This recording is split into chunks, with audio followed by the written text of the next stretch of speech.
Joining me now is Ukraine's youngest ever Member of Parliament, Sviatoslav Yurash, who joins me live from Kiev. Good evening to you. Let me start, if I will. But I would like to start, if I may, by asking you, you will have seen the kind of address that Putin did earlier this morning on state television, where he said the following. He said, "I have decided to conduct a special military operation. Its goal is to protect people who have been subjected to bullying and genocide for the last 8 years. And for this, we will strive for the demilitarization and denazification of Ukraine." What's your response to that? That's as everything is lies, lies and more lies. Putin has launched a full-scale invasion of Ukraine, launching an attack on us from every side. And we are fighting back. We are beating him back in many of the points that he tried to attack. We actually have we have seen the surrender of a reconnaissance division in north of Ukraine. We've beaten back and taken back positions in south Ukraine, and as far as the front line in the east. Despite the Russian efforts to try and take it over, we have beaten them back at most of the junctions there. Again, this is our country, and we will not stand idle as Putin tries to destroy it. Putin has been very clear about his goals here. Time and time again throughout his presidency, he sees Ukraine as being a state that should be a part of Russia. Ukrainians, by every poll measurement, don't agree with that. So because of that, we will not stand idly by as Putin tries to destroy our statehood, and we are fighting back.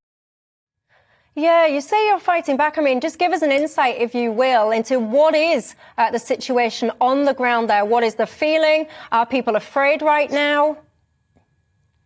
Well, Kyiv is quite empty at the moment, both not because people are simply leaving. I've been to the recruitment station earlier, and there are huge queues there, basically. Everybody is preparing. We are basically... I understand that as far as fighting Russian forces, it's not a simple task. So everybody who wants to fight back will distribute weapons. Members of parliament have received their weapons. I am actually holding on to my AK-47 at the moment. And basically what we will do is try and do everything possible to keep our country, because this is our country, and we won't allow anybody with their wild political theories to take it over and destroy it.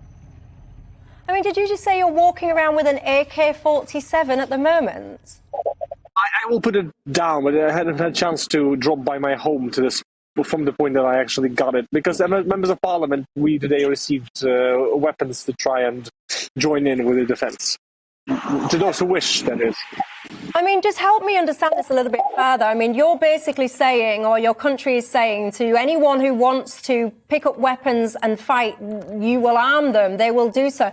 How does that even work? How does a member of Ukrainian public say, pick me, I want to fight? What is that process there?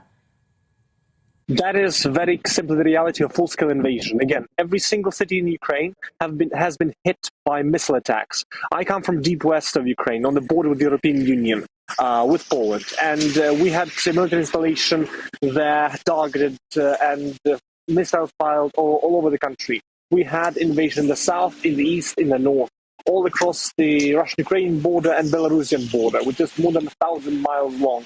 That is why we need to go through every length to try and fight back. And that means what I mentioned, that is, all those who wish, provide them the means to defend their country, to defend their loved ones against this onslaught, which has already taken many, many lives and will take much more if it goes unabated. Are you afraid right now? This is our country, so what choice do we have? What choice do we have but to try and defend it with everything available? It's not just I'm not exactly a soldier. I'm not exactly ready for the fight, to be honest with you, but it's also the matter of trying to inform the world, as I'm trying to do with you right now. If the connection holds, hopefully we can speak more. But basically, the point right now is that we have a chance to talk, and I am always happy to talk with you and talk with some Indian media today, Polish media, and many global media channels to try and inform them the situation, tell them the true story of what's happening here.